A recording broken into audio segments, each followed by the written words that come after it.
ከተመረጡ 20 የአፍሪካ ሀገራት ውጭ የሚገኙ አፍሪካውያን ከዚህ በኋላ የአሜሪካን ቪዛ ማግኘት በጣም አስቸጋሪና በጣም ውድ ሊሆንባቸው ነው። ስለዚህ ጉዳይ ዝርዝር አድርጌ ነግራችኋለሁ። ከዛም በተጨማሪ ለሀገራችንም ያመጣል ብዬ ማስበውንም ጥቅም እንደዚሁ አጋራችኋለሁ።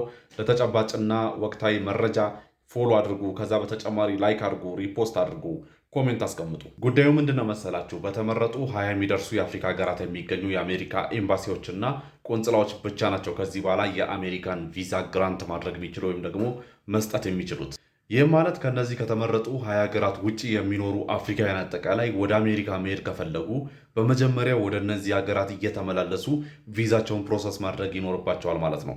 ይህም ማለት ምን ያህል ወጪ እንደሚያበዛና ምን ያህል አድካሚ እንደሆነ አስቡት። እንግዲህ የአሜሪካ መንግስት ይህንን ውሳኔ የወሰነበት ሶስት ዋና ዋና ምክንያቶች አሉ የተባለው። የመጀመሪያው ቪዛ ኦቨርስቴ የሚባለውን ችግር ለመቅረፍ ነው የተባለው።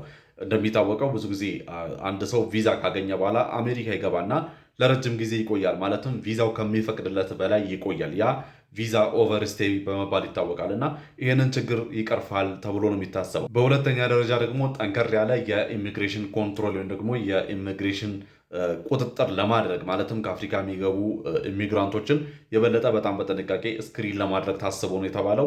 በሶስተኛ ደረጃ ሶስተኛውም ከዚህ ከሁለተኛው ጋር የሚገናኝ ነው። ብሔራዊ ደህንነትን ለማጠናከር ወይም ደግሞ ብሔራዊ ደህንነትን ለማረጋገጥ ታስቦ ነው የተባለው። በእርግጥ አሜሪካ ከቅርብ ጊዜ ወዲህ አፍሪካን ኢሚግራንቶች ላይ ወይም ደግሞ ከአፍሪካ ወደ አሜሪካ የሚገቡ ተጓዦች ላይ በጣም ጠንከር እያለች የመጣች ይመስላል።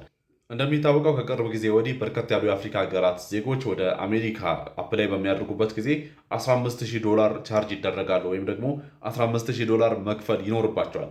ይህንን ክፍያ የሚፈጽሙት እንግዲህ ቪዛው ሲሰጣቸው ወይም ደግሞ ወደ አሜሪካ እንዲጓዙ አፕሩቭ ሲደረግላቸው ነው እና $15000 አስቡት፣ በጣም ብዙ ብር። አሁን ደግሞ ከዚህ በፊት ያው የአሜሪካን ቪዛ ፕሮሰስ ማድረግ የሚችሉ ማለትም የአሜሪካን ቪዛ መስጠት የሚችሉ በ50 ሀገራቶች ውስጥ የሚገኙ የአሜሪካ ኤምባሲዎች ነበሩ። እንግዲህ እነዚህ አሁን ቁጥራቸው ወደ 20 ዝቅ እንዲል ተደርጓል ማለት ነው። ከነዚህ 20 ሀገራት መካከል ዋና ዋናዎቹን ብቻ ልንገራችሁ። ደስ የሚለው ሀገራችን ኢትዮጵያ እነዚህ 20 ሀገራቶች ውስጥ ትገኝበታለች።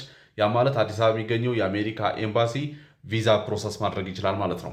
ከዛ ሲቀጥል ኬንያ፣ ጅቡቲ፣ ታንዛኒያ እንዲሁም ደግሞ ዩጋንዳም ትገኝበታለች። ነገር ግን ዩጋንዳ አሁን በኢቦላ ምክንያት ሰስፔንድ ተደርጋለች።